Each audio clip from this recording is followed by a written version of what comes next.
What's good, man? Hey, hey, it's almost that time. It's almost that, Mr. Campbell. It's almost that time. You smell it in the air. You can smell it in the air. It smells like fall camp. Okay, it smells like fall camp. It's almost that time. But listen, we got some stuff to talk about. We got some stuff to talk about. But first and foremost, y'all already know what it is, man. Listen, if you're not following us over on Instagram and on Twitter, PV underscore versus underscore everybody, make sure you follow us on both platforms. Listen, we got some things popping. We got some things going on.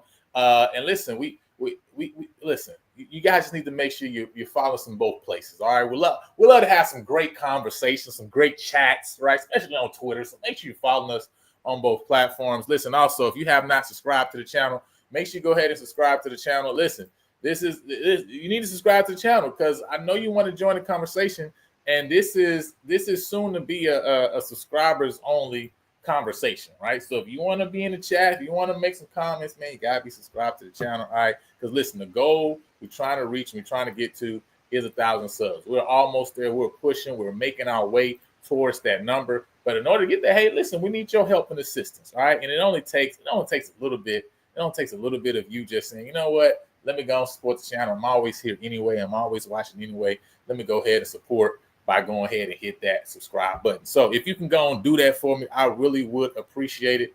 You know what I'm saying? So make sure you subscribe to the channel because we got some things to talk about today. And listen, before we get into it, before I bring my guys up, I gotta just let y'all know about the home team. You know what I'm saying? We gotta talk a little bit about the home team, and that home team is none other than PV alumni Jeff McKissick. Now he's a Texas licensed loan officer with Fairway Independent Mortgage Company, and he'll guide you seamlessly through the home buying process. See, many of us are unaware of our financial situations, our credit issues, right? But he will help us to develop a step-by-step plan to make our dream of owning a home achievable sooner than we think. Listen, our situations may not be perfect, but it's okay. The sooner you start the conversation, is the sooner that you two can solve the problems. So don't let fear of achieving new heights hold you back from getting the home of your dream. Perfect for your growing family and for hosting those PV watch parties. Because listen, when we come off that hill, you need to make sure you got a place to watch. All right. So get started now on taking the first steps towards your new home and the next big step in your life. Don't delay. Talk with Jeff today so you can be in your home tomorrow. Listen, after we talk about getting that home, your dream, right? We find that property that's perfect for you, right? Of course, you need to make sure that property is ready to go. And so if you want to make sure it's ready to go, man, when you're thinking big about your home purchase and want a thorough assessment of your biggest investment, you owe it to yourself to contact Big. That's Blueprint Improvement Group. See, Big provides home inspections in the greater Houston area and is owned and operated by proud PV mechanical engineer alum Neil Harris. He has experienced inspectors who use advanced tools and techniques to assess every aspect of your property from the roof to the foundation. So visit thinkbig.com or text 713-259-0673 to book your home inspection. Support the team that supports the team. Hey, listen, and we talking about supporting the team that's supporting the team. First and foremost, man, when we talking about the team, I got to get the team on the screen. You know what I'm saying? Because listen, I can't do this by myself. See, it takes a team. It takes a collective. I would almost say, Zay, it almost takes a cult. It takes a cult following to get these things solved and situated. Right? You can't just do it on your own. You know what I'm saying? So I got to bring up my brothers from the Coda PV. You know what I'm saying? 107 Panthers in the building, right? The best section in the state. And make sure you get the tickets, man. First and foremost, how you guys doing this evening before we get into these coat activities? You know what I'm saying? Doing great. Doing well. Doing well. It's another great day to be supporting the Panthers and making everybody else in the SWAC mad. So as long as they mad, I'm good. Hey, listen. Ty, what you got, man? How you doing, my guy? Looking real prestigious. I'm good, man. I'm blessed to be back, man. It's been a few weeks since I've been back on, so I'm just glad to be back. Talk some PV stuff, man, because I definitely seen some stuff swirling on social media about PV and things like that. So yeah, bro, I'm just excited, man, and just ready for this season, man, to kick off next month, man. Hey, man, listen. It's almost that time. It smells. Perry, I know you smell. It smells like fall camp, Perry. It smells like fall camp right now. All right. Oh no, yeah, Listen, we're excited, man. I'm oh yeah, it's like a pheromone, right? You know what I'm saying? It started making some people get right, and it starts making some people go crazy right now. We're gonna talk about some of these people that's going crazy right now, all right, on Twitter. All right, we're gonna talk about some people that's going crazy. Hey, I don't drag nobody to anything, I just respond. All I do is respond. You know what I'm saying? I don't start nothing. I really don't start nothing out here. All I do is be responding. That's really all I be doing. All I do is respond, man. But listen, make sure you get your membership. Because, boy, we got some good things coming to the members. We really got some really good things coming to the members for real. Like, y'all need to get y'all membership if you ain't got it yet, man. Listen, $3 a month, man, and you're going to be in a happy place. But first and foremost, man, we're going to start off right here, right? I know y'all came from some other stuff. We're going to really see if T-Jack telling the truth or he lying, because we're going to talk about it today. We're going to talk about what the T-Jack lying telling the truth. But before we get into that, man, listen, we got the announcement of this. And man, I just want to get you guys perspective, man. PVAMU. Now, I told y'all a few weeks, really a couple months ago, that the university has made the decision. They're not only about to do this thing big when it comes to this money and finances, but they've already determined that they're going to infuse, right?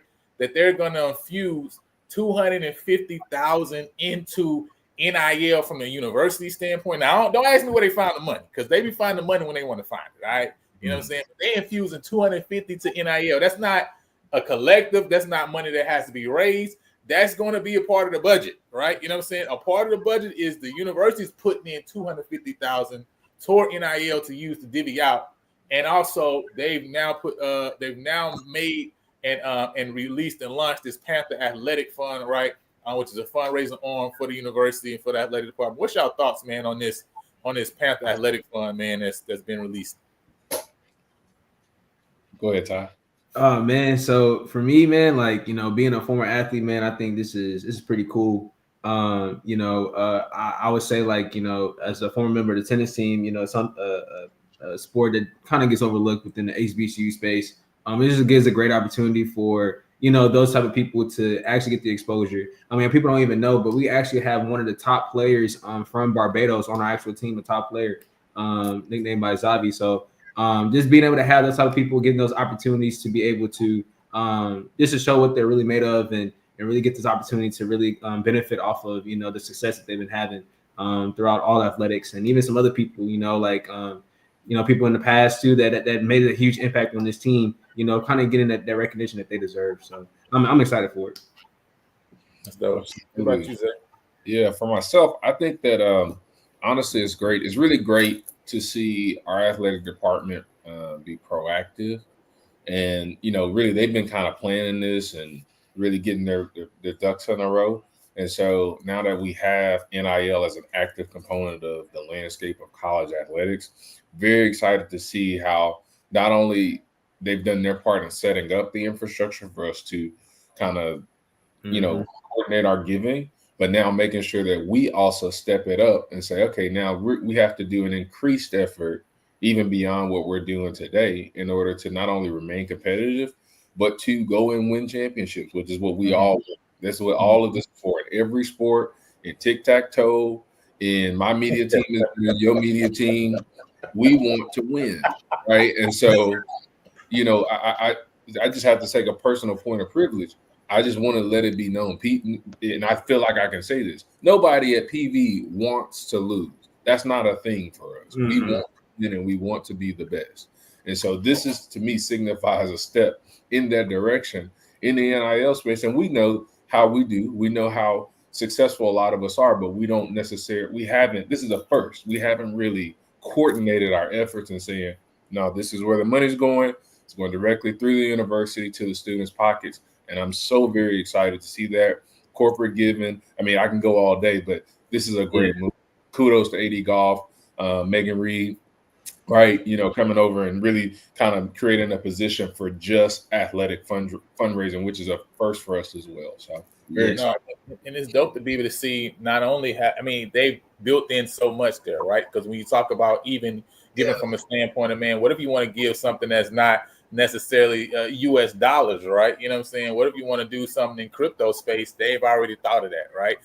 What if you want to see, man, if your business, if your company will match, right? They've already thought of that, right? And so all of these things is like built in, and it's great to see that the deep level of detail that's gone into it before it's being released and launched. That lets me know that people are sitting down, right, and putting plans together in order to make it the best, right? And you talk about kind of, you know, that, man, we want to win, and it's so interesting having a conversation with some of these Panther backers, and kind of when they were talking about the whole conversation of like what they've done throughout the years, the amount of money they've raised and given to try to get PV to the point to where we're, again, like Coach T-Jack say, we're in our now Celebration Bowl era. That's what he calls it, right? You know what I'm saying? And so, you know, it shows a lot, right? It's almost very reminiscent, and he used the example of like fam in the battle that they have with their president, right? You know what I'm saying? It's like, man, you got to, and these decisions that were made for the university, for the athletic department, wasn't decisions that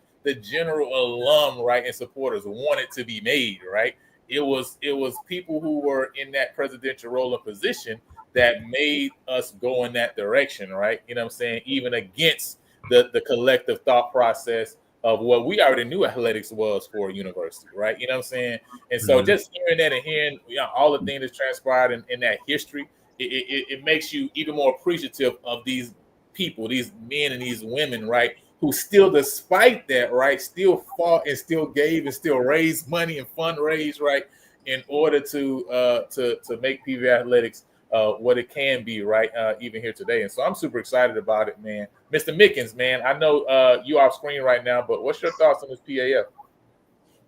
I think it's excellent for the simple fact that obviously our leadership has read my favorite book, Who Moved the Cheese?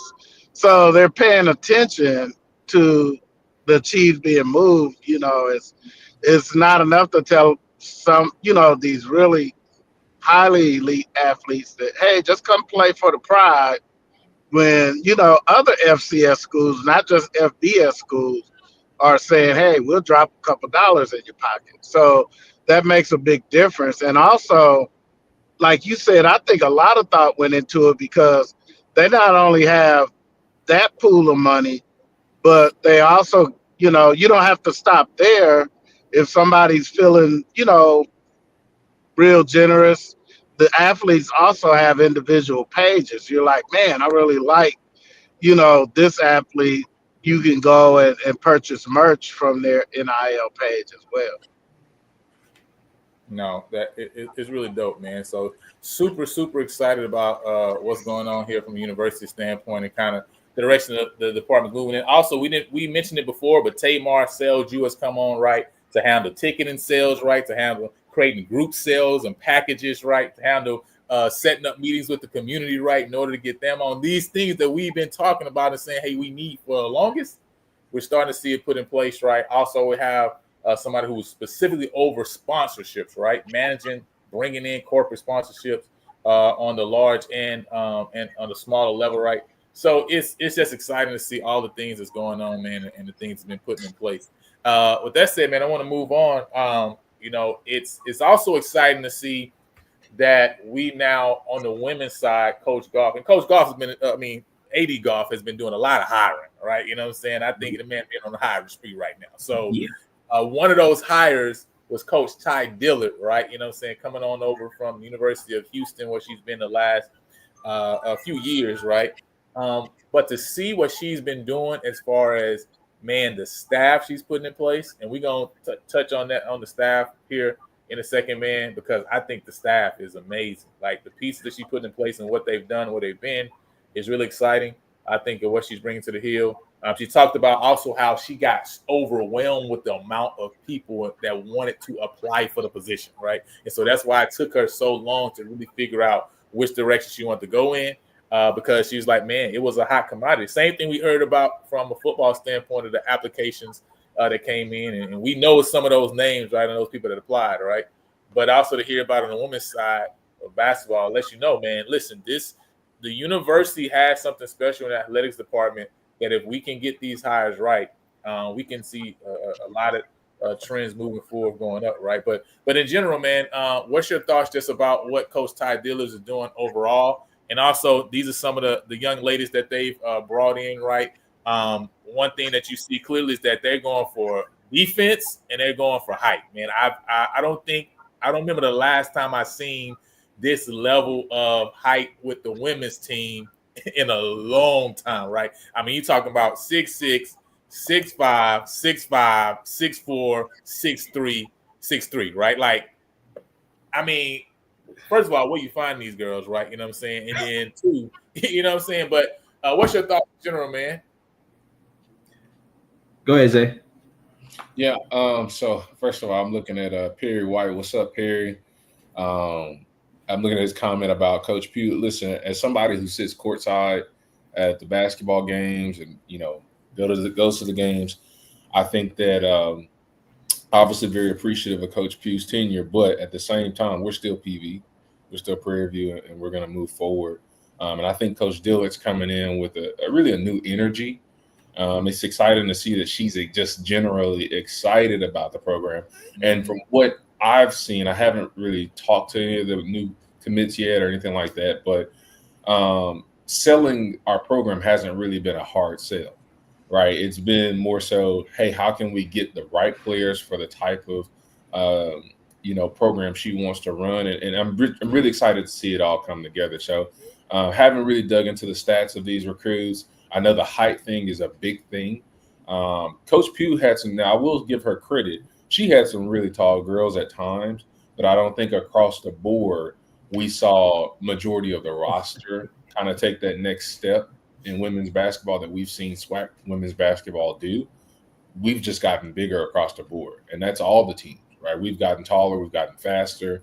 Programs have made considerable investments into their programs, and so I think it was just time to do that. So I'm excited to see that. And then also, I don't know if you mentioned it, but Coach Pearson, Lynette Pearson, yes, her coming on as an assistant coach. She's a 3-time WNBA champion.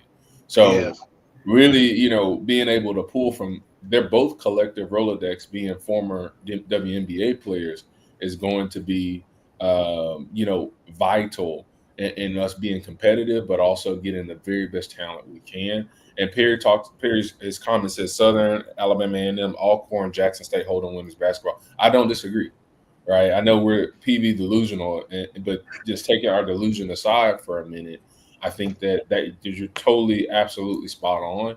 And the only way we come back and take our rightful place at the top looks like us stepping up our game. And so this is, we're doing just that, and I'm excited to see how that all translates on the court. I think that's good too. Mm-hmm. Yeah, Zay. I think you hit on a couple points that I was going to talk about. Number one, I love the hire of Lynette Pearson, somebody who is very experienced, right? Who was part of that. She won a championship with the Minnesota Lynx, right, during that dynasty period, and then also as assistant coach there. But then went back to our alma mater these past couple seasons at Texas Tech, and saw them have some success there. And I think I really give credit to AD Goff for really taking the time to actually invest in these hirings and really taking a big swing on Tremaine Jackson and Ty Dillard. To Perry's point, Sandy Pugh had a great start, right? She had Diana Resenthal and she had Kennedy Paul, right, during their freshman year, but that was also during COVID, right? But it just didn't seem like she didn't really have like the type of team to actually take us to the next step, right? Even when she had Ryan Perry, right? I think a year ago when I was there my last year, who was a great, phenomenal scorer, but she just couldn't get it done. And I think AD Goff really went out and sought after to really figure out who was a person that could really help reignite this women's basketball program. And I think Ty Dillard is definitely that person. And when you talk about these recruits, I mean, we got to keep in mind that if y'all don't know that Lynette Pearson is from the Houston area. And so the recruitment aspect is huge, and especially with Ty Dillard as well, right? Being at U of H right down the street. And so having that pool in the Houston area, we see how basketball is really big and prominent in the Houston area, will definitely get a lot of recruits to be able to draw into PV even more.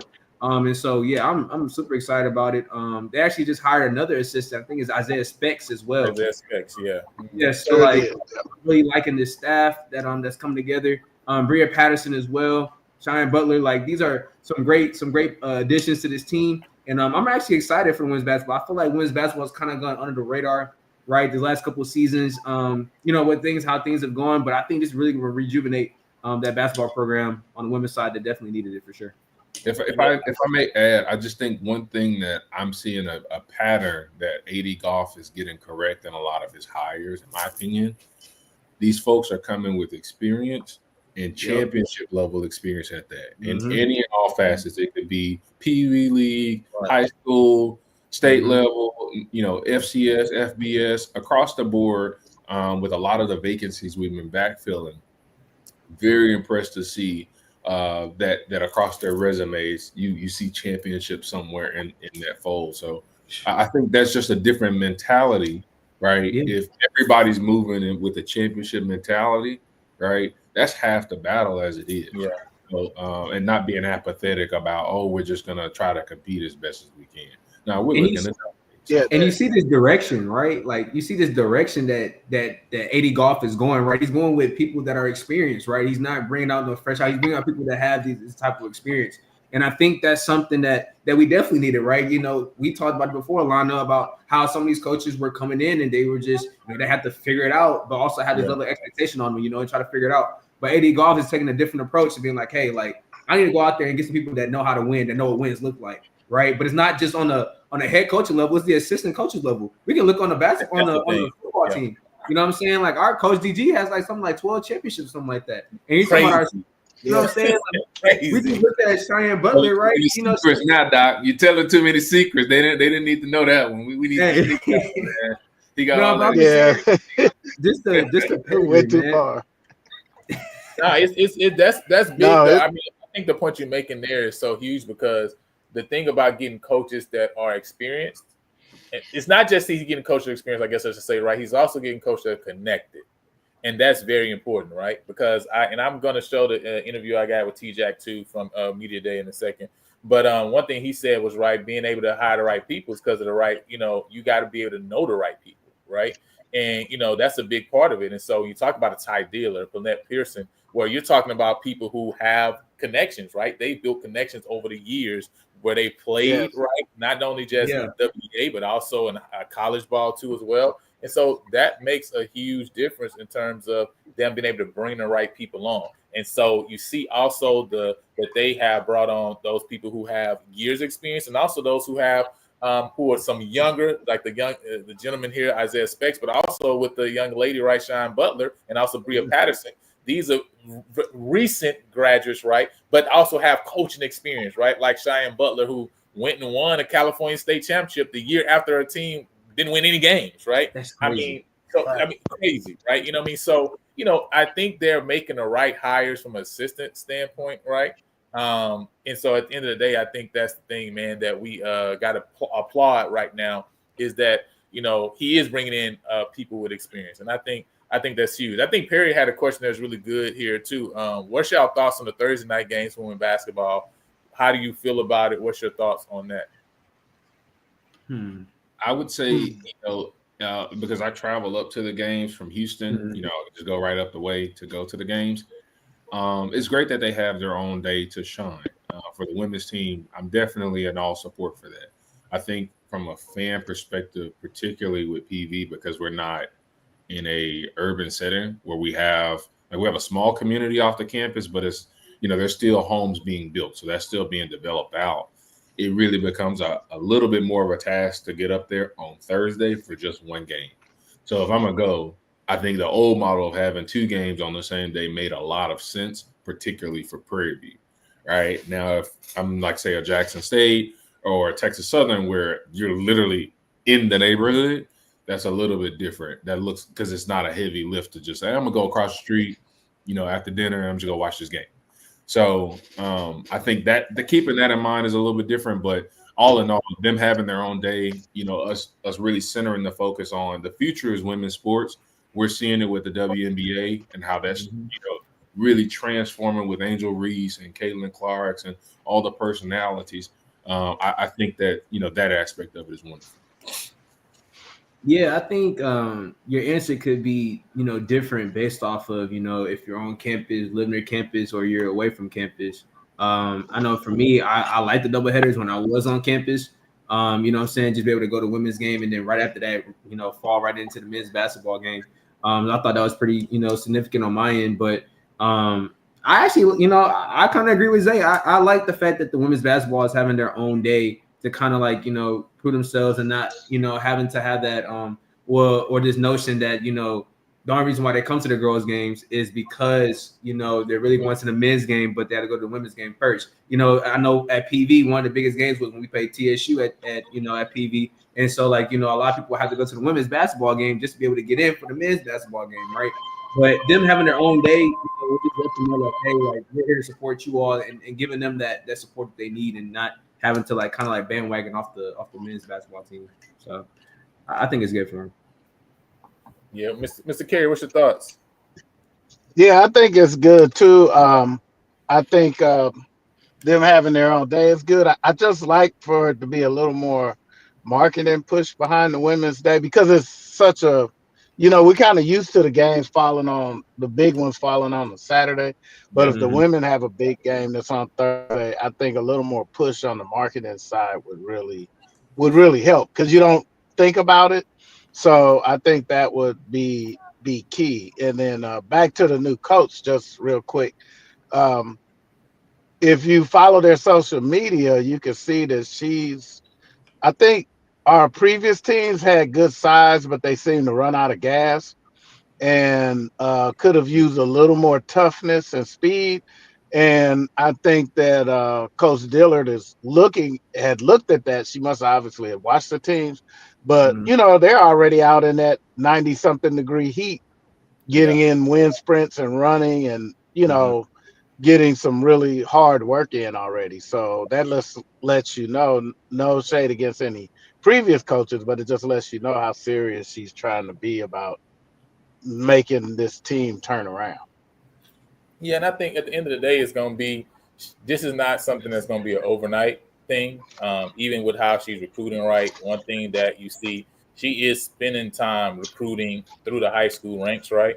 Definitely looking to bring in some ladies who have done things. A lot of the girls that she's bringing in, even through the high school ranks, right, to play either deep into the playoffs, won championships, right? And so it's a good crop of ladies she's bringing in. Also, you keep the SWAC freshman of the year, Crystal Schultz, coming back. Obviously my favorite player, CJ Wilson, right? You know what I'm saying? She'll be back as well. So, you do have pieces that's coming back with the Nia Polka's course, 6'6", right? And so you got some size. She's adding size. A lot of young players that's going to be to come in and build with one another.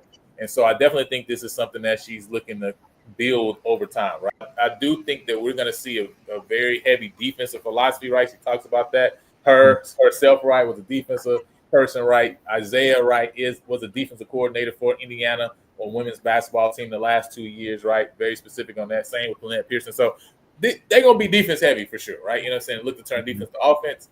But I am excited to see what it looks like this year and expecting that over the next, year 2 to 3 years that this program is really going to turn around and we're going to really see some great things from the women's side of things. And for me, I just think, I kind of agree with True Seeker.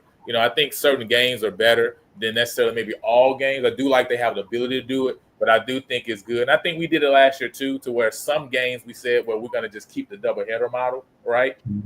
We didn't necessarily have every single game, right, separated out because sometimes it just doesn't make sense to do it. But I like the ability that you have the ability to separate it out, right? Certain teams may make more sense, right, that kind of have that excitement. You know what I mean? Like an Alabama A&M maybe, right? That kind of right now has that excitement behind them, right? And so maybe they can have it separated out and continue to keep people and build that program on his own, stand alone. I always think about Nebraska's women's volleyball. Listen, they get like 8,000 people out to a volleyball game, right? Like if you can build a program around women's sports, right? Especially women's basketball right now that's continue to grow. And so you do need to have that because you got to cultivate it. You can't get there if you don't ever cultivate it. And it's not going to be there overnight, but I like what they're doing and they're really seeking to do. And I believe she's married. So let's watch these eyes in this chat. Okay, I think she's taken. Okay, I think she's taken. But he said it costs more to host those Thursday night games for staffing purposes, for sure, right? And so that's why I say, you kind of got to think about it, man. And it may not be a one size fits all thing, but Yeah. you know what I mean. Listen, fall camp is in the air. I don't know if y'all smelling this. It's smelling a little different now. You know what I'm saying? It's smelling a little different now, right? You know what I mean? And it's just a lot of good things, man, that's going on, especially with this program right now. I want to play now. Listen, I'm still working on getting all this media day content out, right? But I did want to do something special for all y'all who here, since y'all here. You know what I'm saying? And all y'all watching out there, wherever you are, land, right? So I did want to just play this interview that I had with Coach Tremaine Jackson. I was able to get him, so you guys will be the first, right, to see this. That's the benefit of coming on the channel, subscribing, right? You know what I'm saying? You guys get to see some stuff. Sometimes, nobody else gonna know that this tucked into this say what now, right? You know what I mean? But I want to play this real quick, and then we're gonna get into some stuff, man, because a lot of people been talking online, and all I do is respond, y'all. But I want to get y'all thoughts on some of the things that people are saying online. We got to talk about whether Coach Jack lying and telling the truth. But listen to this real quick. I'm gonna share this real quick, and y'all give me y'all thought process on this interview that I did with Coach Jackson here. Let me see. I think I got to share my whole screen. Y'all can see this here? Not yet. Okay, yeah. All right, let me know if y'all can hear that. Sorry. I shoot it from this side, so that way. There we go. That's good. All right, Coach Tremaine Jackson, how you doing, my guy? I'm doing good. You talking about coming off this hill, right? What do you mean when you say we're coming off this hill? What does that mean? Because it sounds like a phrase, right? Yeah. But what actually does it mean? Yeah, whether we're at home or whether away, we're gonna get on some buses and come back to the stadium and go to another stadium. And when we get on those buses and leave the hill or come back to the hill, then we need to be ready. And the way that we prepare is getting us ready to come off this hill. And so it's a way that we talk to our guys about getting ready to make sure we put a product out there that we can be proud of and our fans and alumni can be proud of. We believe we know how to do that. No, that's what's up. And I know you've talked before about the fact that there's a spring team, a summer team, and the team, right? What has separated the group of young men that you got on campus right now that made them to be a part of the team? Yeah. Some guys that went into the summer with us decided not to stay with us because things got just that rough in the summer. This is different for a lot of people. We got 73 new guys on our roster. There were only 34 guys from last year to now. And so there's more new guys than there are old guys. Yeah. How do we make them our guys? And that's what we've been in the process of doing. And some people figured out that their role wasn't going to be what they thought it was, and they decided to move on, which we knew. Every year we do this, it's going to be like that. Right. And we're not afraid of that. Some people are afraid of that. We hit it head on. We're very honest with people, and we want to make sure that people know where they stand with us. And so the team is coming together right now. Because as I said, when we went into the summer, some people on the summer team ain't going to be on the team. Right. And that's why we always say it's 3 teams. Okay, no, that makes sense. And I know offensively over the past 3 years, right, you've had a different OC, but yeah, you averaged 36, and 40 at Valdosta, right? First of all, is there a certain market you're shopping at to get all these OCs, right? And then how do you know Coach Buckner is the right guy to lead this team to produce the numbers that will make you successful? Yeah, I've been very, very fortunate in my head coaching career, especially to be around great coaches, to have people recommend great coaches, and to have people do those things that want us to be successful. And so the other thing is, Coach Buckner, I tried to hire him before. Yeah, but we talked about that. Yeah. And so when I got to a place where I could afford him, I've always had a lot of respect for how we went about coaching offense. These coaches at a really high level, coached a bunch of positions on offense. And then I remember him when he was the offensive coordinator at Western New Mexico. You can get the ball in the box of Western New Mexico. I got a lot of confidence. You can get the ball in the box here. Okay, no, that makes a lot of sense, right? And you talked about that system, right? Being an air raid system with a power ranking, right? That's how I heard you describe it before, right? Well, I know last year, right, some key games, Texas Southern UAPB, right? I think we averaged like right around 2 yards per right? What do you see in Coach Carson, the O-line and running back room that lets you know we'll be successful in the trenches? Because that's really the heart and soul of the team, right? Yeah. I've had the privilege of working with Coach Carson now for the last 2 years. also had the dishonor of coaching against him in 2022. Yeah. In 23 when he really got after us. And so, man, just watching that dude over the last couple of years, when he's with us or we were coaching against him, and the way he went about coaching his guys and the way that they played hard, I have no doubt he's going to bring that here to Prairie View A&M. And that's why I'm so confident that our run game is going to be better than what it was, just simply by the way that we coach it and by the way that we recruit at area. Okay, that's awesome. And then obviously you come in with the 212 defense. What if fans can look and have an expectation for when you talk about the defensive side of the ball, right? Because you talk about that pressure, not just starting from an offensive side, but really starting from the defensive side. Yeah, I think Coach Anderson and Coach Early, man, they week in and week out, they put together a plan along with Coach Garrigan on the back end over there, and they put together a plan to really apply a lot of pressure to people, force you and dictate to you what you can and can't do. And then before you know it, you got guys swarming to the football. We're swarming to the football makes up for a multitude of mistakes. And so those guys get a chance to really get after people, get after the quarterback, show different looks. And it allows us to create extra possessions for our offense, which is why you've seen the scores in places that we've been be higher, because we've been able to take the ball away at a high level and give our offense more chance. Right? And that's what we want to do. We want to create more chances for our offense to be successful. But no doubt, man, defensively, the way I think all our corners average 6'1", 6'2" right now. Yeah, man, I love bigger than we've ever been from what I can find. And big people beat up little people in America. So that's how it works. Ain't no more the size of the fight in the dog. Yeah. The dogs have to be big too. And so that's how we go about building our team, man. And defensively, there's a song by Michael Jackson where he goes, blah, blah, blah. That's what we want to hear. Okay. Michael Jackson defense. The Michael Jackson defense. I got you. For you, obviously, to finish third in the West this year, right? How fair do you think that assessment is? Obviously, based on new coaching staff, new guys coming in, right? What's your thought process? Yeah, I think there's a quote by Mike Tomlin that says, "We do not care. We don't care about that at all." The pre is never right. Nobody's giving out any trophies in the preseason. Exactly. We care more about the post. Yes, sir. So what we know, we tell our guys in the meeting room that that's cute. That's cute that somebody voted somebody first in the preseason without being in their camp and knowing what's going on. For sure. What matters to us is that we come to work day in and day out, so that in the postseason we get everything we want and everything that we've earned.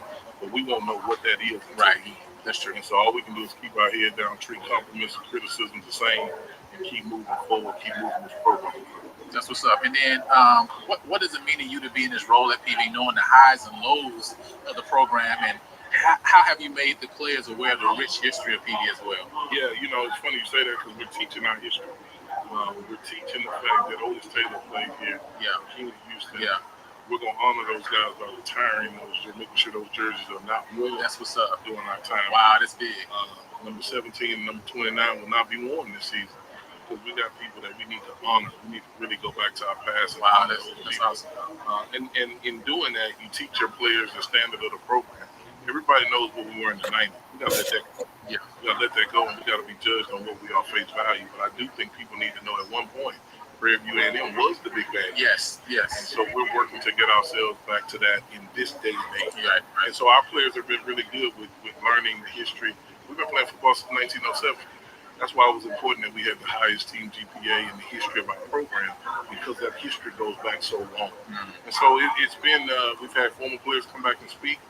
We've had guys come back, and even guys from the 90s that kept going, that had the perseverance to keep going, even after not winning. Right. And so all of that stuff is a part of who we are, and it's going to be a part of who we are moving forward. And what we aim to do is honor everybody that's put on the purple and gold helmet as we move forward and as we move into the celebration championship phase of our program. Nah, that's what's up. And that's something that we really trying to do with the channel, is talk about. We're doing some mini documentaries about some of that past history. Prairie View has done some things, have actually established some things in HQ football. We just don't know the story, right? Yep. And it's a disconnect there. But so is that trophy the one we're gonna be kissing over there? By the way? Okay, Put that one up there too. All right. Oh, and that one. All right. Hey, Coach Jack, I appreciate you. Appreciate you, bro. Yes, sir. Thank you so much. Yeah, man. What's your guys' thoughts, man? Look, I think. Go ahead. Every time I hear Tremaine talk, man, it's always something that that I like. Like like he said, like he said, we're not worried about the pre, we're worried about the post. Like that, I don't know. Like he always says these small quotes that get you like even more pumped up. You know what I mean? But the biggest thing, and Isaiah put in the chat too, the biggest thing is him paying respect and homage to the people in the past, right? In the past history, right? Retiring those jerseys, or in a sense, not having people wear those jerseys. And I think that's like so huge.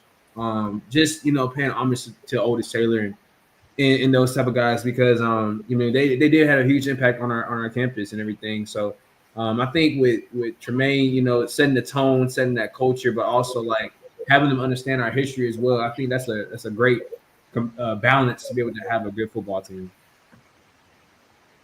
Yeah, I think so too. Yeah, because if you only remember I don't want to say recent history, the 0-80 memory, then you're defeating the purpose, because everybody's quick to jump to that, but nobody's quick to jump to the past winning history when PV was the boogeyman in the SWAC. They don't. Nobody wants to talk about that. They don't even want to talk about 2009, which that's history as well. Mm-hmm. But they'll jump back to their days in the 2000s.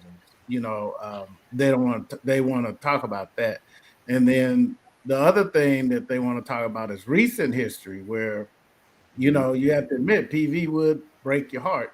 But Lionel and I have talked about that before. It was the big D and not defense that was breaking our heart. It was discipline. We almost gave Northwestern State a game that we should have handily won, because they knew to do a certain, go to a certain way and get the penalties they wanted to, get what they really want. And so, that's right. It was, I just think with that discipline being fixed, and I personally saw that at the spring game. And Lionel said I'm telling too much, but I'm just saying, with that being corrected, it was a whole different team. And so I'll let everybody laugh at us. It's cool. I'm good with it.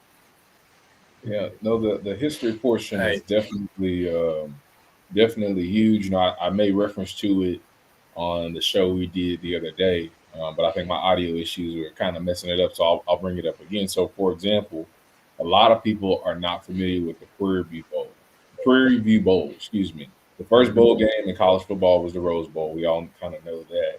But the first Black college bowl game was the Prairie View Bowl. It lasted for 33 years. It started in 1928, and we held a 19-12-2 record in that game. And so we were playing everyone from Fisk to Xavier to Alabama State, Texas Southern in that game, Wiley College, Langston. You saw a huge bevy of teams, and it was played every New Year. So we really do have some major history that, honestly, I think it was Brandon Bell talked about. They were in the library and found an old championship trophy they forgot they had, and so they had to go and dust it off and kind of bring that back to the athletic administration bill. So it just kind of speaks to, we have a lot of stuff that we don't always have the full stories on or the insight on, that I think even with this platform and what I know the coaches are kind of talking with them offline, what they're planning to do, educate the fans of New to say, hey, you know what, we're still PV, like we're still we have a lot to be prideful for. We just need to make sure we're aware of all we actually have. So definitely honored. Like, this is long overdue, honoring Otis Taylor. A lot of people don't know, one of the first NFL quarterbacks, it was Black. Prairie View off that hill. The first NFL quarterback that was drafted. Yeah. So Choo-choo Brackens. So I think 0-80 streak aside, you kind of have to look at that and say, had that not happened, right? What let me see, does it look like a twin? Yeah, he looked like me, like me. Yeah. I mean, who was here first? Yeah, he from Monroe, I'm from Dallas. Well, I'm the elder statesman, actually. Let's be clear. I'm the elder, so technically he looks. Well, like then that make me the new and improved. Look at So- that. It's funny because my mama the other day was like, my mama even said the other day, she was like, if if his since that screen was so small he was on, I didn't know if it was you or him at first. Both of y'all had that hat on too. I say, first of all, you don't know your own son.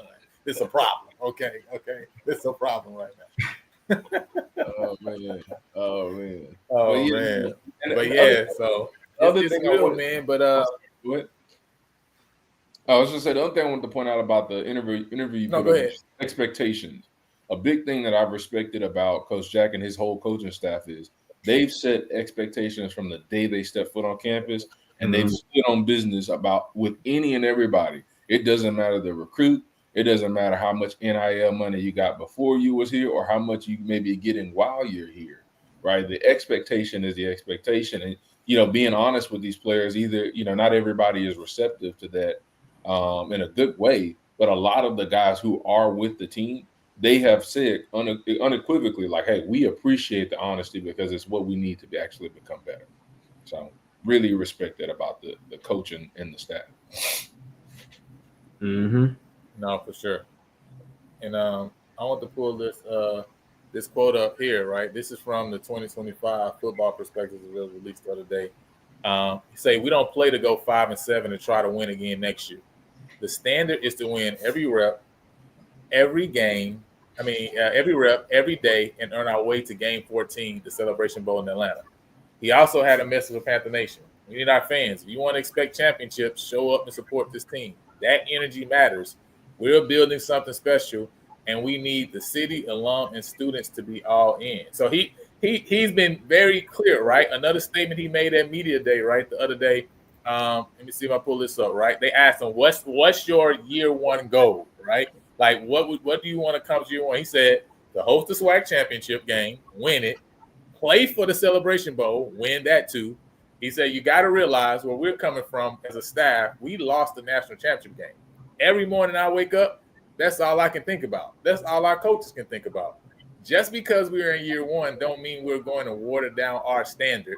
Anything less than winning a national championship is a failure.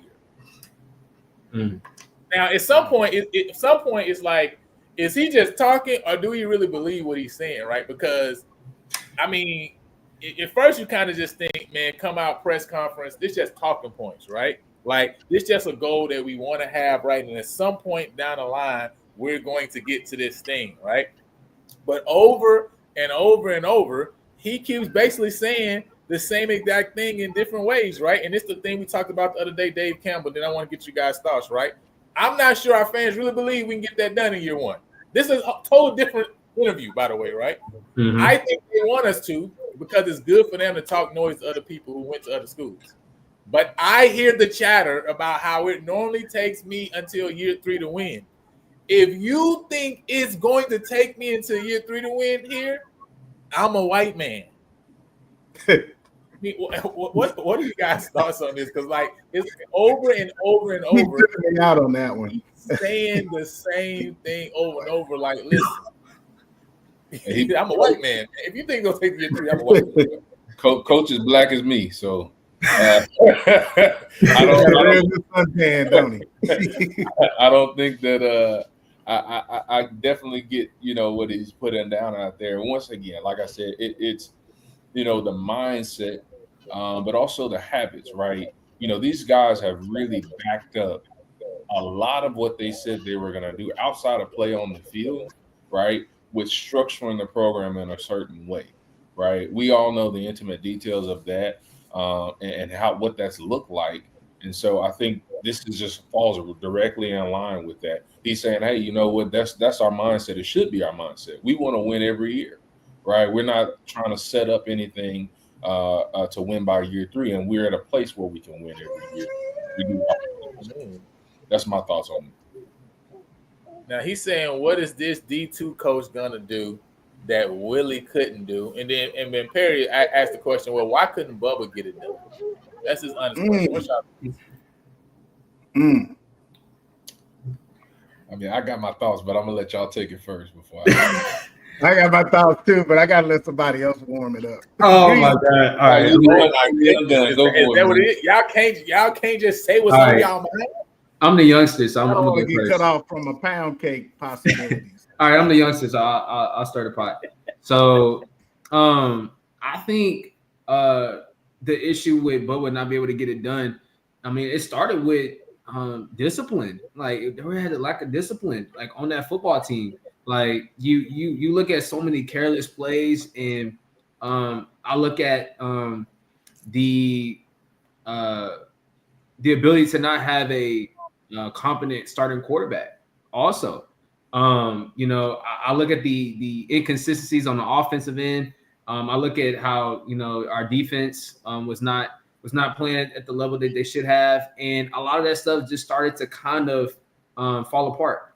I think that this may be a crazy statement, but I think that some of that success came from like Dooley's team, right? That Dooley had before he went to Southern. And then as soon after Dooley's team, kind of like, graduated and went on, he just couldn't like live up to that. But also like just knowing that like here in the SWAC, we have this certain notion that we're supposed to be good enough, right? To just, we don't care about these certain games, stuff like that. And so like the level of expectation is different, right? Compared to how Tremaine is coming in, right? I think, sometimes like we'll play up the competition, we'll play down the competition.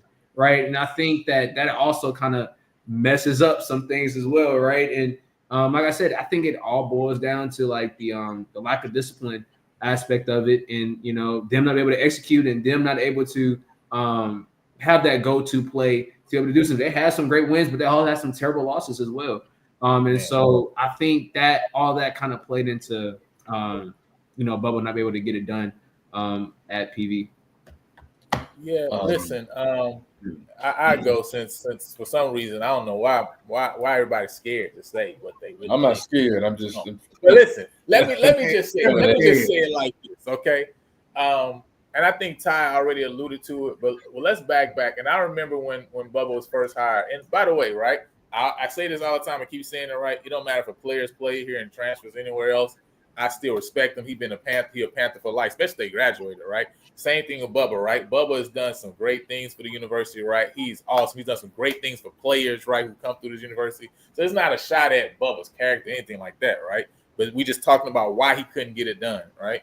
And when he first was hired, my question was to the other alumni, is this the guy that's going to be able to get us over the hump, right? Because I just couldn't see it. And the hump that I'm talking about, SWAC championship. I'm not talking about the win the West, right? I'm talking about winning the SWAC championship. And I just couldn't see it because there was nothing before that showed me that he could get it done, right? And when you saw a lot of the issues that start to rear their heads, even in year 3, the issues were issues that were based around the fact that, well, how can somebody completely understand how to CEO a team when they've never CEO'd a side of the ball before, right?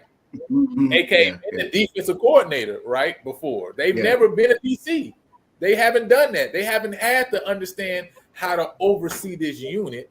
So how could they now jump a step and oversee the whole team and make sure that, hey, because those questions that he was answering in the statements he was making in year 3 were statements that you would also have to deal with as a DC or OC and say, hey, my secondary coach is saying they want this rotation. My linebackers coach is saying he wants this rotation. But I know this guy's the one that's going to get the job done for me personally. That's with my eyes that I see. You got to make a decision then and say, do I roll with my coordinators, right? Or do I go on my own? Well, if you had 3 years of experience doing that as a DC, you would have already learned what you were going to do when you get to the head coaching role. And now you got the same type of issues you're dealing with from your OC and DC and from their position coaches, right? Because that's what he was dealing with, and that's what the statements was. We not playing the right players. That, to me, was just a person who didn't have that experience of having to deal with before they got in that head coach role. Because that role is a role of, I got to make a firm decision, and this is what I'm going to do, and this is how we're going to get it done. Same thing when you talk about the quarterback battle, right? End of the day, it doesn't really matter who you go with the quarterback battle. If boys if it's that close and you can tell that him and maybe the OC was not on the same page, even with the decision that was made, right? Yeah. Even for the Labor Day, right? At the end of the day, you got to make a decision, regardless of whether your decision is I'm rolling with what he says, or what the decision is I'm going to make the decision myself, right? And I'm going to go with this person. Either way, you got to live with it as far as like I'm the one who really ultimately made the decision, right? But you need to make one firm, solid, and move forward regardless, right? That wasn't made, Back and to the that discipline. That's out back the to the team discipline. dynamics, Yeah. right? And the team chemistry, and then also when you talk about the players and the undisciplination. I remember one interview when he talked about how he wasn't able to get the guys to see, man, how important it was for them to watch film, et cetera, right? And I remember listening to this conversation like, well, maybe you're just not the guy to get them to watch film, right? It don't mean that they wouldn't, right? And it's the same thing. Listen, this happens all the time when a young lady has her son in her house and he gets to a certain age and she's just like, man, I can't do nothing with you. It's not that he can't have nothing done for him. She feels like he needs to hear a different voice to get it done. And so many times she would say, I'm going to send you to your father's house, right? I'm going to send you to go live with your aunt. I'm going to send you to go with your grandma or your grandpa. Why? Because it's not that we can't reach them. It's just they can't be reached. It may be that my voice right now can't reach them, right? And this is the same thing when we talk about certain players that even come back again, whether that's a running back or a quarterback, whatever position you're talking about, right?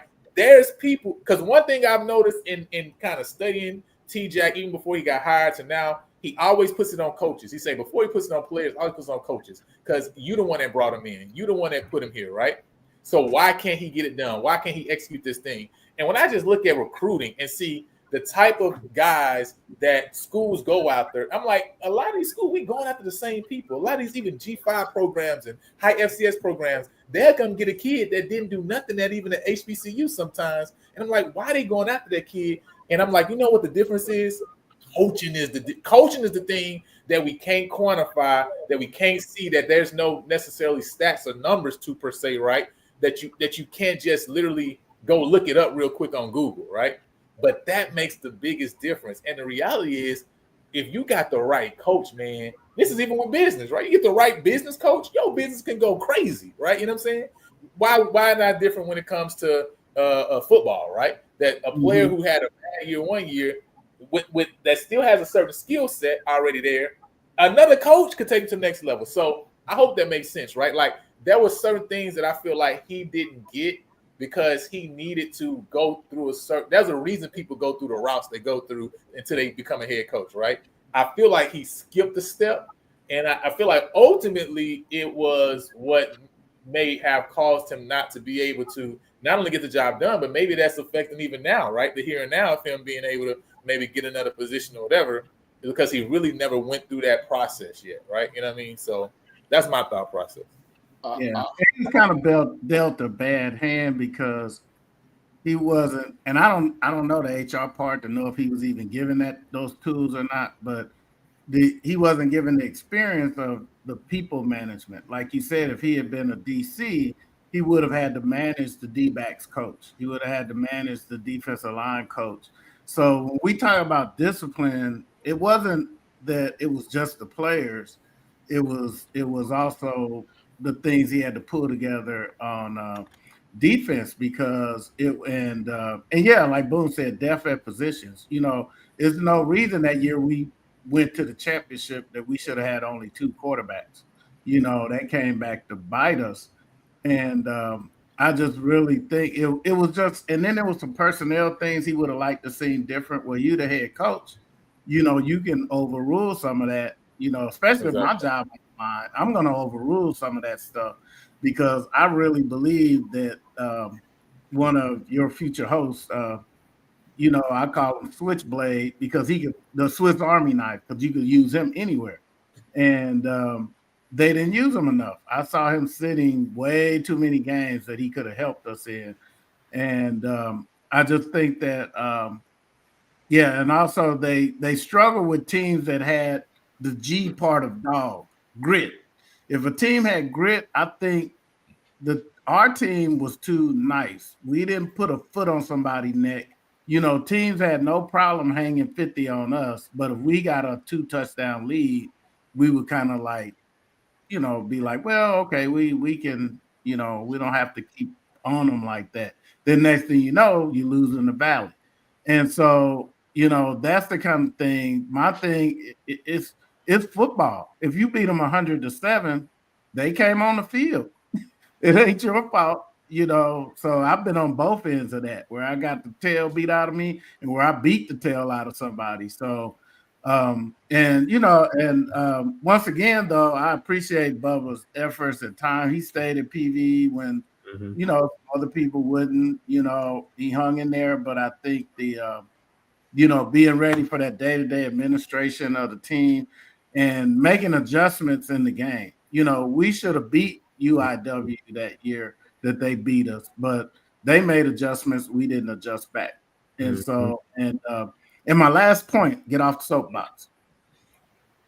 And I know I'm gonna get beat up by the JSU Mafia, but I'm telling you, that game could have turned out differently, you know. And it wasn't Bubba. That was that Bubba?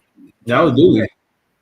Yeah, you know, Oh, that dude. was another step. They didn't make adjustments, but Jackson State made adjustments because you got, and Lionel, remember, I always tell this story. The reason I know Jackson State scouted us, we didn't scout them as well as we should have, because they knew Jawan Pass had a play that he liked to throw to the flat. And James Houston should have been murdering Pass that whole game. But what he was doing was he would square off and just stop in the flat and stand there. And I said, dang, why is he taking Jawan Pass' head off? Because he knew that pass was coming. Pass threw that ball directly to Houston, touchdown, the game up. And so it was just things like that. Oh my goodness! Don't remind me. Yeah, Oh my goodness, they were wide. Oh, that's why when I hear people talk about Dooley didn't coach to win a game, you tripping to me, because bruh, that has nothing to do with Jawan Pass missing wide open receivers. Okay, literally. Why? And do y'all understand? Like, that was the worst game Shedeur Sanders had played his whole entire career. He didn't throw for 100 yards that game. Y'all understand that, right? Like, we held them defense under. played well. We held them up 100 yard passing. Like, if we get any, now again, Jackson had a great defense, right? So it is what it is, right? But that ain't got nothing to do with us missing two wide open receivers. That's just, I mean, it is what it is, right? You know what I'm saying? So, Yeah. I think he got a little nerve. That's one game where we probably should have put Conley back in the game and just let it fly. Because I think that added dimension. Pass didn't run like he should have. Conley would have ran, and I think he would have hit some of those receivers. It just would have been different because he was used to that, you know, playing the SWAC teams. I think, you know, we could play it about Conley, but he probably would have made a difference that game. But anyway, I get off that soapbox. But anyway, back to the Bubba thing, discipline. That's what cost us a lot of games. Yeah. And he kept all of Dooley's coordinators, right? He didn't bring anybody in for himself, right? Like, so it's like you didn't even put your stamp on the program at all, to me, as far as that's concerned. But anyway, go ahead, Zay. I think it's safe to say, and I think we all like Bubba, right? He's had a ton of rapport. He was on campus for 14 years, something like that. Something like that. Including his head coaching stint, right? But he was learning on the job, right? And that important step that you talked about, that he skipped, he had an opportunity to skip, and that's no discredit, was being a coordinator. At no point in time, if memory serves me correct, you know, while he was at PV or previous to that, was he in a coordinator position?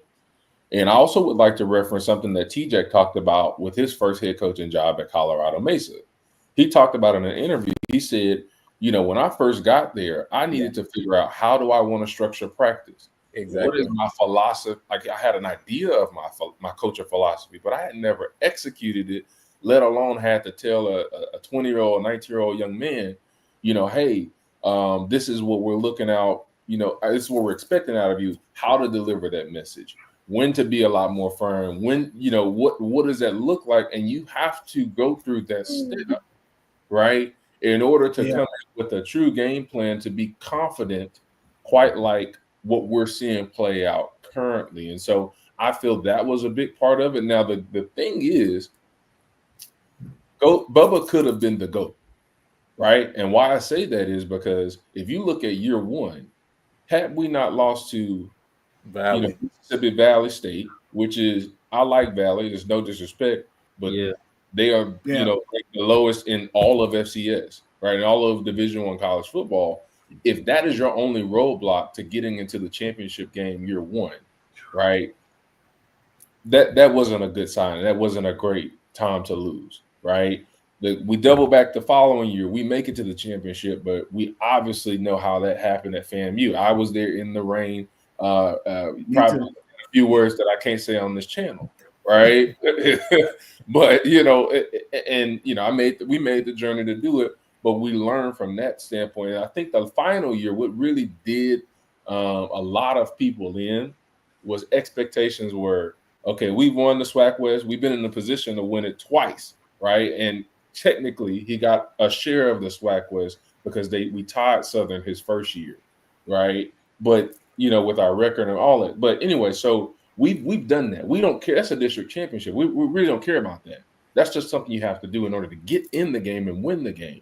So last year, I think it was just a huge letdown to lose the games we were supposed to win the way we lost them, and win the games that honestly, if we're being honest today, family, this delusion aside, we didn't feel as confident we would win, no matter how much smack talk we talked. Winning that FAMU game, by that time, we were not, I was not at the game, and I go to every game. I was in protest.